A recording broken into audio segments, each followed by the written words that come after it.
ആദരവായ പ്രവാചകൻ നബി മുഹമ്മദ് മുസ്തഫ ആദരവായ പ്രവാചകൻ നബി മുഹമ്മദ് മുസ്തഫ സ്വല്ലല്ലാഹു അലൈഹി വസല്ലമ തന്റെ സമൂഹത്തിന്റെ ദിക്കുകളിൽ നിന്നും തിരക്കുകളിൽ നിന്നും ഒഴിഞ്ഞു മാറി ഹിറാ ഗുഹയുടെ വന്യമായ വിജനതയിൽ അന്ധകാര നിബിഡമായ ഒരു സാഹചര്യത്തിൽ ആരാരുമില്ലാത്ത മക്കയിൽ നിന്ന് വിജനമായ മക്കയിൽ നിന്ന് അബൂ ഖുബൈസ് പർവ്വത നിരകളുടെ മറുഭാഗത്തുള്ള അന്ധകാര നിബിഡമായ ആരും കടന്നു ചെല്ലാത്ത ഒരു മനുഷ്യവാസത്തിന്റെ വിദൂര സാധ്യത പോലുമില്ലാത്ത നിലവിളിച്ചാൽ ഒരാൾ പോലും സഹായത്തിന് വരാത്ത വിധം അകലെ കിടക്കുന്ന അന്ധകാര നിബിഡമായ ഗുഹയുടെ ഉള്ളിൽ പ്രവാചകൻ തന്റെ സമൂഹത്തിന്റെ അശ്ലീലതകളും അനാചാരങ്ങളും മനസ്സിലേൽപ്പിച്ച മുറിവുകളോടെ ധ്യാനനിമഗ്നനായിരിക്കുമ്പോ പ്രവാചകൻ സ്വല്ലല്ലാഹു അലൈഹി വസല്ലമയുടെ അടുക്കലേക്ക് ആകാശ ലോകത്ത് നിന്ന് കടന്നു വന്ന ജിബ്രീൽ അലൈഹിസ്സലാത്തു വസ്സലാം പ്രവാചകനെ ആശ്ലേഷിക്കുകയും ഗാഢാലിംഗനം ചെയ്യുകയും പ്രവാചകനോട് ഇഖ്റ വായിക്കുക എന്ന് ആവശ്യപ്പെട്ടപ്പോ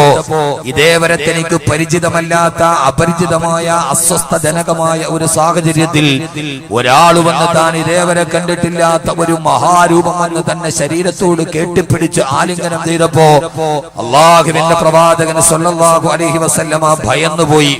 വിഹ്വലതയോടെ വിഭ്രാന്തിയോടെ പരിഭ്രാന്തിയോടെ ആ ഗുഹയിൽ നിന്ന് അല്ലാഹുവിന്റെ പ്രവാചകൻ വേവലാതയോടെ ഓടിയത് തന്റെ ഭാര്യ ഖദീജ റളിയല്ലാഹു തആലയുടെ അടുക്കലേക്കാണ്. അവിടെ ചെന്ന അല്ലാഹുവിന്റെ പ്രവാചകൻ തന്നെ മനസ്സിന്റെ എല്ലാ പ്രയാസങ്ങളും ദുഃഖങ്ങളും പ്രതിഫലിപ്പിക്കുന്ന ഒരു വാക്ക് പറഞ്ഞു, സമ്മിലൂനി യാ ഖദീജ, ഖദീജ എന്നെ പുതപ്പിട്ട് മൂട്, ഞാൻ വളരെ അസ്വസ്ഥനാണ്. നമുക്കെല്ലാവർക്കും അറിയാം ആ ഒരു വാക്കിന് വളരെയേറെ പ്രസക്തിയുണ്ട്. ഇന്ന് മലകളും മാമലകളും ഭൂഖണ്ഡങ്ങളും കിടിഞ്ഞ് സമ്മിലൂനി എന്ന വാക്കുകൾ അതൊരു സിനിമയുടെ പ്രമേയമായിട്ട് പോലും അനുവാചക ഹൃദയങ്ങളിലൂടെ ഓളം തല്ലി തകർന്നു പോകുമ്പോ ആ ഖദീജ എന്ന് പറയുന്ന പ്രകൃതിപരമായി പരിശുദ്ധതയുടെ പ്രത്യയമായി മാറിയ തരുണീമണിയുടെ ജീവിതത്തിലേക്ക് ലോകം മുഴുവനും എത്തി നോക്കുന്ന ഒരു സമ്മോഹന മുഹൂർത്തത്തിൽ എന്നെ പുതപ്പിട്ട് മൂട് എന്ന് പറഞ്ഞ് തന്റെ പ്രാണപ്രയസിയുടെ സവിധത്തിലേക്ക് അണയുന്ന പ്രവാചകൻ സ്വല്ലല്ലാഹു അലൈഹി വസല്ലമയെ ഖദീജ റളിയല്ലാഹു തആല തന്റെ വീട്ടിലേക്ക് പുതപ്പിട്ട് മൂടി. അല്ലാഹുവിന്റെ പ്രവാചകൻ പേടിച്ച രണ്ട് പനി പിടിച്ചിട്ട് വിഹ്വലതയോടെ പുതപ്പ് മൂടി കിടക്കുകയാണ്. ഞാനിത് പറയുന്നത് പുതപ്പിട്ട് മൂടുക എന്നത് ഒരു സിംബോളിക്കാണ് എന്ന് പറഞ്ഞാൽ അതൊരു ആശയമാണ്. എന്ന് പറഞ്ഞാൽ ജീവിതത്തിന്റെ എല്ലാ നിരാശയും മനസ്സിലേക്ക് ബാധിച്ച് ഇനി എന്ത് ചെയ്യണമെന്നറിയാതെ പേടിച്ചു പറച്ച് അസ്വസ്ഥനായി തന്റെ ജീവിതം തന്നെ മടുത്തു പോകുന്ന, നാളെ എന്ത് ചെയ്യണമെന്നറിയാതെ അസ്വസ്ഥനാകുമ്പോഴാണ് ഒരാളെ അയാളുടെ വീടിന്റെ മുമ്പിൽ പുതപ്പ് മൂടി അതിന്റെ ഉള്ളിൽ ആരോടും മിണ്ടാതെ പുറത്തിറങ്ങാതെ ഒരു മനുഷ്യന്റെ മുഖത്തു നോക്കാതെ ഒരാൾ പുതപ്പ് മൂടി കിടന്നാൽ അതൊരു പ്രതീകാത്മകമാണ്. അത് അയാളുടെ മനസ്സിന്റെ തളർച്ചയാണ് പ്രതിഫലിപ്പിക്കുക. ഖുർആൻ നമ്മോട് പറയുന്ന ഏറ്റവും മനോഹരമായ ഒരു സന്ദേശമാണ് ഞാൻ ഇന്ന് നിങ്ങളോട് പറയാൻ ആഗ്രഹിക്കുന്നത്. സമയം പരിമിതമാണെന്നറിയാം, പക്ഷേ ഞാൻ ഈ പറയുന്ന വാക്ക് ആരുടെയെങ്കിലും ജീവിതത്തിന്റെ ഒരു ശൈലിയായി മാറിയാൽ, ഈ നിൽക്കുന്ന അനുവാചകരുടെ, യുവാക്കളുടെ, യുവതികളുടെ, പ്രേക്ഷകരുടെ ആരുടെയെങ്കിലും ജീവിതത്തിലെ ഒരു നടപടിയായി മാറിയാൽ, ഇന്നു മുതൽ ഖുർആൻ പറഞ്ഞ ഈ സ്വഭാവത്തിന്റെ ആശയം നമുക്കുണ്ടായാൽ ജീവിതത്തിന്റെ വിജയത്തിന്റെ പദങ്ങളിലോട്ട് കടന്നു പോകാൻ ഇതിനേക്കാൾ വലിയ ഒരു നന്മ വേറെ ഒന്നുമില്ല എന്ന് ഖുർആന്റെ ഒരു ആശയം പറയാനാണ് ഞാൻ ആഗ്രഹിക്കുന്നത്. അല്ലാഹുവിന്റെ പ്രവാചകൻ നബി മുഹമ്മദ് മുസ്തഫ, ആദരവായ പ്രവാചകൻ നബി മുഹമ്മദ് മുസ്തഫ, നിങ്ങൾ സഹകരിക്കാതിരിക്കരുത്. ആദരവായ പ്രവാചകൻ നബി മുഹമ്മദ് മുസ്തഫ സല്ലല്ലാഹു അലൈഹി വസല്ലം എന്ന് പറഞ്ഞാൽ കുറ്റപ്പെടുത്തല്ല. കഴിഞ്ഞത് കഴിഞ്ഞു, ഇനി അതില്ല, പറഞ്ഞു തീർന്നു. പറഞ്ഞാ പിന്നെ തീർന്നു, മനസ്സിൽ വെക്കലില്ല. പറയാനുള്ള അങ്ങോട്ട് പറയാം, തീർന്നല്ലോ. ഇനിയിപ്പോ ബാക്കി നമ്മൾ വേറെ ലോകത്തേക്കാണ്. അപ്പൊ അതിന് നിങ്ങൾക്ക് എന്നോട് പരാതി ഉണ്ടായാലും പരിഭവം ഉണ്ടായാലും ഞാൻ എന്റെ കാര്യം പറഞ്ഞു. എന്റെ ഒരു സ്വഭാവം അങ്ങനെയാണ്, ഉള്ളത് നേരെ അങ്ങ് പറഞ്ഞു. മനസ്സിൽ വെക്കുമ്പോ നാളെ ഈ പഹയന്മാർ എന്നെ അങ്ങനെ കാണിച്ചാന്ന് പറയുന്നതിനേക്കാൾ നല്ലത് ഉള്ളതങ്ങ് പറഞ്ഞു തീർത്ത് മനസ്സിൽ സ്നേഹം നിലനിർത്തുക എന്നുള്ളതാണ്. ജീവിതത്തിൽ വലിയ മൂല്യമെന്ന് കരുതുന്ന ഒരു വിനീതനാണ് ഞാൻ. ആ തുറന്നു പുറത്തിൽ പലപ്പോഴും ഒരു അഹങ്കാരി എന്ന പേര്, ഒരു അപരനാമം എനിക്ക് നൽകിയിട്ടുണ്ടെങ്കിലും അക്കാര്യത്തിൽ ഞാൻ കൃതാർത്ഥനാണ് എന്ന് ഓർമ്മിപ്പിക്കാം. അല്ലാഹുവിന്റെ പ്രവാചകൻ നബി മുഹമ്മദ് മുസ്തഫ സല്ലല്ലാഹു അലൈഹി വസല്ലമ. ആ പ്രവാചകൻ സല്ലല്ലാഹു അലൈഹി വസല്ലമ ജീവിതത്തിൽ വഴിമുട്ടി മുമ്പോട്ട് പോകാൻ കഴിയാതെ നിൽക്കുമ്പോ പുതപ്പ് പുതച്ചിട്ട് കിടക്കുകയാണ് ഖദീജ ബീവിയുടെ വീടിന്റെ ഉള്ളിൽ. നാം ഒക്കെ ചെയ്യുന്നത് പോലെ ജീവിതം എങ്ങനെ മുമ്പോട്ട് പോകണമെന്നറിയാതെ പ്രതിസന്ധികൾ നമ്മുടെ വഴികളിൽ തടസ്സമായി മാറുമ്പോ മാരകമായ രോഗങ്ങളും കടബാധ്യതകളും പ്രയാസങ്ങളും പ്രതിസന്ധികളും കച്ചവട തകർച്ചകളും മനസ്സിന്റെ പ്രയാസങ്ങളും ഒക്കെ നാളെ എങ്ങനെ ജീവിക്കണമെന്നറിയാതെ നിരാശയുടെ ഇരുൾപടങ്ങളിലേക്ക് നമ്മുടെ മനസ്സുകൾ ഊളിയിട്ട് പോകുമ്പോ നാളെ ഞാൻ അവസാനിപ്പിക്കും, ജീവിതം ഇനി അവസാനിപ്പിക്കലല്ലാതെ മറ്റൊരു വഴിയില്ല എന്ന് മനസ്സ് മന്ത്രിക്കുമ്പോ എന്റെ മക്കളും എന്റെ ഭാര്യയും എനിക്ക് പകർന്നു തന്ന എന്റെ ദുഃഖം, എന്റെ ഭർത്താവും എന്റെ കുടുംബവും എന്നെ ഒറ്റപ്പെടുത്തിയ എന്റെ ദുഃഖം, എന്റെ കടങ്ങളും എന്റെ പ്രയാസങ്ങളും എന്റെ സങ്കടങ്ങളും എന്റെ കണ്ണീരുകളും എന്റെ ആധികളും എന്റെ വ്യാധികളും എന്റെ വിഷമങ്ങളും എന്റെ ദുർഘടമായ കച്ചവടങ്ങളുമെല്ലാം ജീവിതത്തെ വല്ലാതെ അസ്വസ്ഥമാകുമ്പോ ആരുടെയെങ്കിലും മനസ്സിലേക്ക് നിരാശ പടന്നു കയറി അവസാനം വീടിന്റെ ഉള്ളിൽ മൂടി പുതച്ച് കിടക്കുന്നുണ്ട് എങ്കിൽ ഇനി എനിക്ക് മുന്നോട്ട് നടക്കാൻ കഴിയില്ല, എന്റെ വിജയത്തിന്റെ വഴി അടഞ്ഞുപോയി എന്ന് ആരുടെയെങ്കിലും മനസ്സിൽ ഒരു നിരാശ പടന്നു പോയിട്ടുണ്ടോ എങ്കിൽ അല്ലാഹുവിന്റെ ഖുർആൻ പറഞ്ഞ ഒരു ചികിത്സയുടെ ഭാഗം നിങ്ങളിലേക്ക് സമർപ്പിച്ചു തരട്ടെ. മൂടി പുതച്ച് കിടക്കുന്ന അല്ലാഹുവിന്റെ പ്രവാചകന്റെ അടുക്കലേക്ക് അല്ലാഹുവിന്റെ വിശുദ്ധമായ ഖുർആൻ പറഞ്ഞു കൊടുത്ത മനസ്സുകളെ നിരാശയിൽ നിന്ന് തിരിച്ചു പിടിക്കുന്ന മനസ്സുകളെ ജീവിതത്തിന്റെ പ്രതീക്ഷയുടെ നാമ്പുകളെ പറഞ്ഞു കൊടുക്കുന്ന എന്നും പ്രതീക്ഷയുടെ പുലരി ഒരു വിശ്വാസിക്ക് സമ്മാനിച്ചു കൊടുക്കുന്ന അല്ലാഹുവിന്റെ വിശുദ്ധമായ ഖുർആൻ പതപ്പ് മൂടി കിടക്കുന്ന നിരാശയുടെ പ്രതീകമായി വീടിന്റെ 4 ചുമരുകൾക്കുള്ളിൽ ഉറങ്ങിക്കിടക്കുന്ന അല്ലാഹുവിന്റെ റസൂലിനോട് ഗഗനലോകത്തിൽ നിന്ന് ദിവ്യബോധനത്തിന്റെ വെളിപാടുമായി റൂഹുൽ അമീൻ മലക്ക് ജിബ്രീൽ അലൈഹിസ്സലാത്തു വസ്സലാം ആഗതനായിട്ട് പറഞ്ഞു കൊടുത്ത പ്രതിവിധി ഏതെന്നറിയുമോ? ആ പ്രതിവിധി മറ്റൊന്നുമായിരുന്നില്ല. ബിസ്മില്ലാഹിർ റഹ്മാനിർ റഹീം. യാ അയ്യുഹൽ മുസമ്മിൽ ഖുമിൽ ലൈല ഇല്ലാ ഖലീലാ നിസ്ഫഹു അവ ഇൻഖുസ് മിൻഹു ഖലീലാ ഔ സിദ് അലൈഹി വറത്തിലിൽ ഖുർആന തർതീലാ. അല്ലാഹുവിന്റെ അടുക്കൽ നിന്നുള്ള പ്രതിസന്ധിയുടെ പരിഹാരം അവതരിപ്പിക്കപ്പെടുകയാ. യാ അയ്യുഹൽ മുസമ്മിലു, ഓ പുതപ്പ് മൂടിക്കിടക്കുന്ന പ്രവാചകരെ. അല്ലാഹുവിന്റെ പ്രവാചകനോടാണ് അഭിസംബോധനയെങ്കിലും ലോകാവസാനം വരെ ജീവിതത്തിന്റെ പ്രതിസന്ധികൾ നമ്മളെ ബാധിക്കുമ്പോ പുതപ്പ് മൂടിയിട്ട് നിരാശയുടെ കരിമ്പടം ശരീരത്തിലേക്ക് വാരി പുതച്ച് കിടക്കുന്ന എല്ലാം തകർന്നു പോയി, എല്ലാം അവസാനിച്ചെന്ന് മനസ്സ് നിരാശയിലോട്ട് പടർന്നു പോകുന്ന ആരെങ്കിലും ഈ വിനീതന്റെ പ്രഭാഷണം കേൾക്കുന്നുവെങ്കിൽ അവരോടെല്ലാം അല്ലാഹു പറഞ്ഞ് പ്രതിസന്ധിയിൽ നിന്ന് കരകയറാനുള്ള മാർഗമാണിത്. ഓ നബിയെ, മൂടിപ്പിടച്ച് കിടക്കല്ലേ നബിയെ, നിരാശയിലൂടെ അങ്ങയുടെ ജീവിതം കടന്നു പോകല്ലേ യാ റസൂലല്ലാഹ്. എല്ലാ പ്രതിസന്ധികളും തരണം ചെയ്യാൻ, ഏത് പ്രയാസങ്ങളെയും മറികടക്കാൻ അങ്ങേക്ക് ഞാനൊരു ദിവ്യ ഔഷധം പറഞ്ഞു തരട്ടെയോ? ഖുമിൽ ലൈല ഇല്ലാ ഖലീലാ. ഓ നബിയെ, എഴുന്നേൽക്ക് നബിയെ. ഖുമിൽ ലൈല, ഓ നബിയെ, പാതിരാ സമയത്ത് എഴുന്നേക്ക് നബിയെ, പകല് സമയത്തല്ല. ഓ തിരുദൂതരെ, പാതിരാവിന്റെ നിശബ്ദതയിൽ അന്ധകാര നിബിഡമായ എല്ലാവരും ഉറക്കത്തിന്റെ കരിമ്പടം പുതച്ചിട്ട് കിടന്നുറങ്ങുന്ന പാതിരാത്രിയിൽ അങ്ങ് എഴുന്നേക്ക് യാ റസൂലല്ലാഹ്. എന്നിട്ട് അല്ലാഹുവിന്റെ മുമ്പിൽ തഹജ്ജുദ് നമസ്കാരം നിർവഹിക്കുന്ന തിരുദൂതരെ, അല്ലാഹുവിന്റെ ഖുർആന്റെ കൽപ്പനയാ. മനസ്സിന് ആരോഗ്യം കിട്ടാൻ, ശരീരത്തിന് പ്രതിരോധ ശേഷി കിട്ടാൻ, എല്ലാ പ്രയാസങ്ങളും മറികടന്ന് കുതിരശക്തിയോടെ മുന്നോട്ട് പോവാൻ യാ റസൂലല്ലാഹ്. ഖുമിൽ ലൈല ഇല്ലാ ഖലീലാ. രാത്രിയിൽ എഴുന്നേക്കു നബിയെ, എന്നിട്ട് അല്ലാഹുവിന്റെ മുമ്പിൽ നിസ്കരിക്കു നബിയെ. എന്റെ പ്രിയപ്പെട്ട സമൂഹത്തോട്, എന്റെ സമുദായത്തോട്, നിരാശ ബാധിച്ചവരോട് അല്ലാഹുവിന്റെ ഖുർആൻ പറഞ്ഞ പരമമായ ദിവ്യ ഔഷധമാണിത്. അല്ലാഹുവിന്റെ റസൂലിനോട് പറഞ്ഞത് രാത്രിയിൽ എത്ര നിസ്കരിക്കണമെന്നറിയോ? ഇല്ലാ ഖലീലാ. ഒരല്പസമയം ഒടിച്ചിട്ട് ബാക്കി മുഴുവനും അല്ലാഹുവിന്റെ മുമ്പിൽ സങ്കടം പറയും നബിയെ. ഹബീബായ നബി സല്ലല്ലാഹു അലൈഹി വസല്ലമയ്ക്ക് തഹജ്ജുദ് നമസ്കാരം ഫർളാണ്. പക്ഷേ ഹബീബായ നബി തങ്ങളുടെ ഉമ്മത്തികളായ നമുക്ക് ഫർളല്ല, അത് നിർബന്ധമായ ബാധ്യതയായിട്ടല്ല. ആ തഹജ്ജുദ് നമസ്കാരം നമുക്ക് സുന്നത്തായിട്ടാണ് അല്ലാഹു ബാധ്യതയാക്കിയത്. വമിനൽ ലൈലി ഫതഹജ്ജദ് ബിഹി നാഫിലതൻ ലക അസാ യബ്അസക റബ്ബുക മഖാമ മഹ്മൂദാ. ഓ നബിയെ, എഴുന്നേറ്റ് നിന്ന് നമസ്കരിക്കുക. അതുകൊണ്ട് എന്റെ പ്രിയപ്പെട്ട സഹോദരങ്ങളോട് സഹോദരിമാരോട് സമയം പരിമിതമാണെന്നറിയാമല്ലോ. എല്ലാ പ്രതിസന്ധികളും മറികടക്കാൻ അല്ലാഹു പറഞ്ഞത് രണ്ട് കാര്യങ്ങളാണ്. അതിലൊന്നാമത്തേതാണ് രാത്രിയിലെ തഹജ്ജുദ് നമസ്കാരം. രണ്ടാമത്തേത് ഇൻഷാ അല്ലാഹ് ഞാൻ ചുരുങ്ങിയ സമയത്തിന്റെ ഉള്ളിൽ പറയാൻ ശ്രമിക്കാം. അല്ലാഹു നമുക്ക് തൗഫീഖ് നൽകുമാറാകട്ടെ. പാതിരാവിന്റെ നിശബ്ദതയിൽ എഴുന്നേക്ക് സഹോദരാ, എന്റെ പ്രിയപ്പെട്ട ചെറുപ്പക്കാരെ, രാത്രി അല്ലാഹുവിന്റെ മുമ്പിൽ സമർപ്പിക്കുക. പാതിരാ സമയത്ത് പടച്ചറപ്പിന്റെ മുമ്പിലേക്ക് നമ്മുടെ ഹൃദയത്തെ ചേർത്ത് വെക്കുക.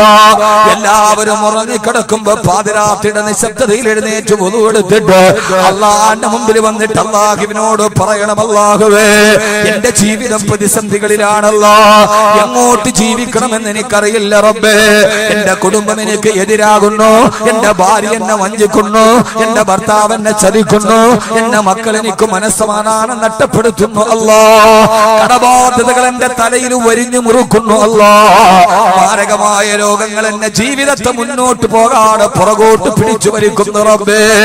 എവിടേക്ക് തിരിഞ്ഞാലും എതിരാളികളാണല്ലോ, എവിടേക്ക് പോയാലും പരാജയമാണ് റബ്ബേ. ഞാനെന്ത് തെറ്റു ചെയ്തു അല്ലാ എന്ന് അല്ലാഹുവിനോട് ആവലാതി പറയാ. ചെയ്യേണ്ടതെന്നറിയോ? അല്ലാഹുവിന്റെ മുമ്പിൽ 2 റക്അത്ത് നമസ്കരിക്കണം. ആ നമസ്കാരം അല്ലാഹുവിന്റെ റസൂൽ നിസ്കരിച്ചതുപോലെ ആവാൻ നമുക്ക് കഴിയില്ലെങ്കിൽ ഹബീബായ നബി സല്ലല്ലാഹു അലൈഹി വസല്ലമയുടെ തഹജ്ജുദ് നമസ്കാരം എങ്ങനെയാ?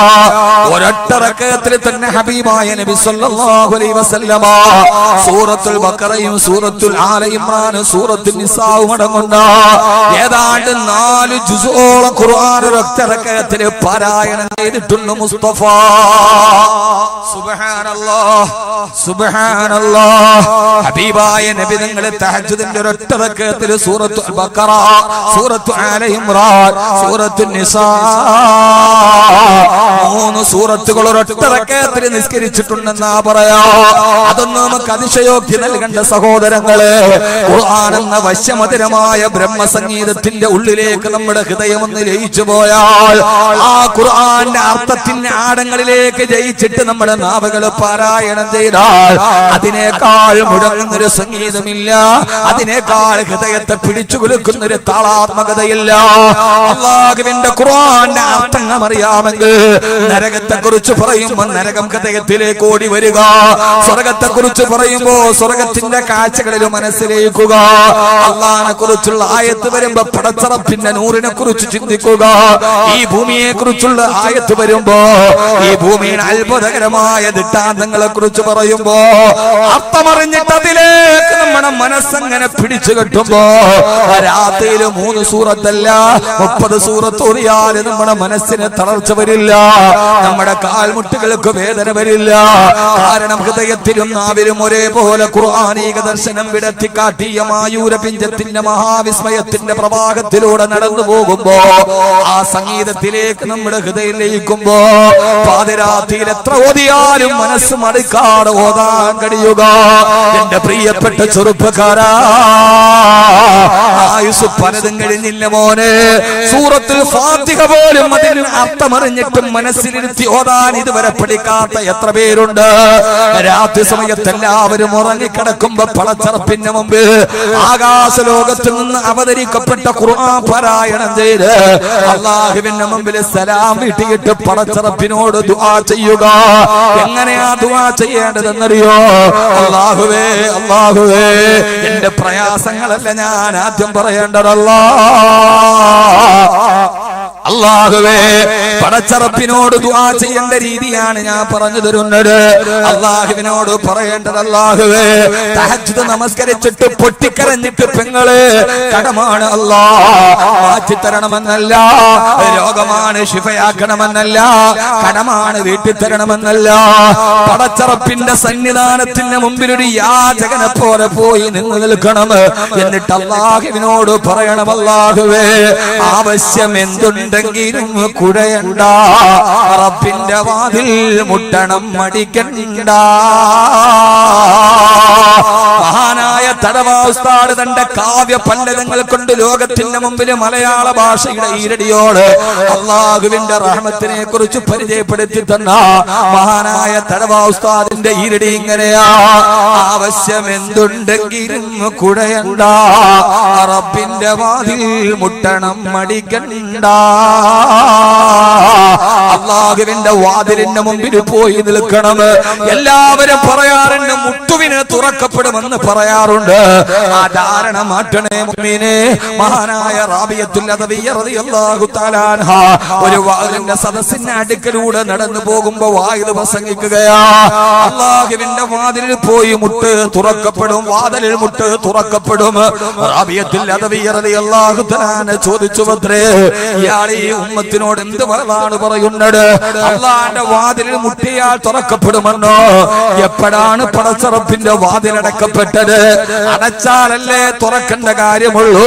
അല്ലാഹുവിന്റെ വാതിൽ അടച്ചിട്ടില്ലല്ലോ, പിന്നെ എന്തിനാ മുട്ടുവിന് തുറക്കപ്പെടുമെന്നുള്ള പ്രയോഗം തന്നെ തെറ്റാണ്. അല്ലാഹുവിന്റെ വാതിൽ അടക്കപ്പെട്ടിട്ടില്ല. ഏത് സമയത്തും പടച്ചറപ്പിന്റെ വാതിൽ ഇങ്ങനെ തുറന്നു വെച്ചിരിക്കുകയാ. ഖുൽ യാ ഇബാദിയല്ലദീന അസ്റഫൂ അലാ അൻഫുസിഹിം ലാ തഖ്നതൂ മിർ റഹ്മത്തില്ലാഹ്. അല്ലാഹുവിന്റെ കരുണയിൽ നിന്ന് നിങ്ങൾ ഒരിക്കലും നിരാശരാവണ്ട. ഏത് രാജാതിരാജന്റെ വാതിലടച്ചാലും രാജാതിരാജാതിരാജനായ റബ്ബിന്റെ, ഖാലിഖായ റബ്ബിന്റെ, മാലിക്കായ റബ്ബിന്റെ, മാലിക്കുൽ മുലൂക്കായ അല്ലാഹുവിന്റെ വാതിൽ അടക്കപ്പെട്ടിട്ടില്ല. അടക്കപ്പെടാതെ വാതിൽ തുറന്നു കിടക്കുമ്പോ പടച്ചറപ്പിന്റെ പടിവാതിൽ പോയിട്ട് കേണു പറയണം: അല്ലാഹുവേ അല്ലാഹുവേ. എല്ലാവരും ഉറക്കത്തിലാണല്ലോ. ഇങ്ങനെയാണ് അല്ലാഹുവിനോട് ദുആ ചെയ്യേണ്ടത്. അല്ലാഹുവേ എല്ലാവരും ഉറങ്ങിക്കിടക്കുകയാ. ഞാനിപ്പോ നിന്റെ മുമ്പിൽ വെച്ച് എന്റെ കണ്ണീരൊലിക്കുന്നത് എന്റെ ഭാര്യ പോലും അറിഞ്ഞിട്ടില്ല റബ്ബേ. ഭാര്യ പറയണം: അല്ലാഹുവേ തൊട്ടടുത്ത കട്ടിൽ എന്റെ ഭർത്താവ് കിടക്കുന്നുണ്ട്, ആ ഭർത്താവ് പോലും എന്റെ കണ്ണുനീരൊലിക്കുന്നത് കാണുന്നില്ല റബ്ബേ. അല്ലാഹുവേ നിന്റെ മുമ്പിലല്ലാതെ ഞാൻ കരയില്ല അല്ലാഹ്. നിന്റെ മുമ്പിലല്ലാതെ എന്റെ കണ്ണുനീര് തുള്ളി ഞാൻ കാണിക്കില്ല റബ്ബേ. നിന്റെ മുമ്പിലല്ലാതെ ഞാൻ തലകുനിക്കില്ല അല്ലാഹ്. നിന്റെ മുമ്പിലല്ലാതെ ഞാൻ കൈനീട്ടില്ല അല്ലാഹ്. കാരണം എന്റെ യജമാനൻ നീയാണല്ലോ അല്ലാഹ്. പടച്ചവനെ അല്ലാഹുവിനോട് ആദ്യം തന്നെ ആവശ്യമല്ല പറയേണ്ടത്, ഇതൊന്ന് പ്രായോഗികമായി ചെയ്തു നോക്ക്. അല്ലാഹുവേ ചോദിക്കാതെ അനുഗ്രഹങ്ങൾ എനിക്ക് വാരിക്കോരി തന്ന അല്ലാഹ്. പടച്ചവനെ ഇതുവരെ നീ തന്നതൊന്നും ഞാൻ ചോദിച്ചിട്ടല്ലല്ലോ റബ്ബേ. ഉമ്മാന്റെ ഗർഭാശയത്തിൽ കിടക്കുമ്പോ ഉമ്മാന്റെ ഗർഭാശയത്തിന്റെ ഉള്ളിൽ ഉമ്മാന്റെ പൊക്കിൽ കൊടിയിലൂടെ ആ ഇരുട്ടറയിൽ എനിക്ക് ഭക്ഷണം തന്ന അല്ലാഹ്. യഖ്ലുഖുകും ഖൽഖം മിൻ ബഅദി ഖൽഖിൻ ഫീ ദുലുമാതിൻ സലാസ്. ഗർഭാശയത്തിന്റെ ഇരുട്ടറയിൽ എനിക്ക് കൈകൾ രൂപീകരിച്ചു തന്ന, എനിക്ക് കൈകൾ രൂപീകരിച്ചു തന്ന, എനിക്ക് കാലുകൾ തന്ന, ഈ കാണുന്ന രൂപത്തോടെ ഭാവത്തോടെ സൗന്ദര്യത്തോടെ എന്നെ ഉമ്മാന്റെ ഗർഭാശയത്തിൽ നിന്നൊരു അംഗവൈകല്യമില്ലാതെ ഒരു രൂപവൈകല്യമില്ലാതെ എനിക്ക് പ്രസവിപ്പിച്ചു തന്ന അല്ലാഹ്. പടച്ചവനെ പ്രസവിച്ചിട്ട് വെളിയിലോട്ട് വന്നപ്പോ എനിക്ക് സുന്ദരമായ രണ്ട് കൈകൾ തന്ന അല്ലാഹ്, എനിക്ക് സുന്ദരമായ രണ്ട് കണ്ണുകൾ തന്ന അല്ലാഹ്. അലം നജ്അൽ ലഹു ഐനൈനി വലിസാനം വശഫതൈൻ. എനിക്ക് ഈ സുന്ദരമായ ചുണ്ടുകളെ തന്ന അല്ലാഹ്, എനിക്ക് ഈ കേൾക്കാനുള്ള കഴിവ് തന്ന അല്ലാഹ്. വജഅല ലക്കുമുസ് സമഅ വൽ അബ്സാറ വൽ അഫ്ഇദ വജഅല ലക്കുമുസ് സമഅ, എനിക്ക് കേൾക്കാൻ ചെവി തന്ന അല്ലാഹ്, വൽ ബസറ കാണാൻ എനിക്ക് കണ്ണ് തന്ന അല്ലാഹ്, വൽ അഫിദ തുടികൊട്ടുന്ന ഒരു ഹൃദയം എനിക്ക് തന്ന അല്ലാഹ്. ഒരു മിനിറ്റിൽ 70 പ്രാവശ്യം എന്റെ ഹൃദയം തുടികൊട്ടുന്നുണ്ട്. ആ തുടികൊട്ടുന്ന ഹൃദയത്തിന്റെ കണക്ക് വെച്ച് ഒരു ദിവസം 1,00,000 പ്രാവശ്യം എന്റെ ഹൃദയം സ്പന്ദിക്കുന്നുണ്ട്. ഈ നിമിഷം വരെ 1,00,000 പ്രാവശ്യം താളാത്മക ബോധത്തോട് എന്റെ ഹൃദയത്തിന്റെ സ്പന്ദനത്തെ നിർവഹിച്ച അല്ലാഹ്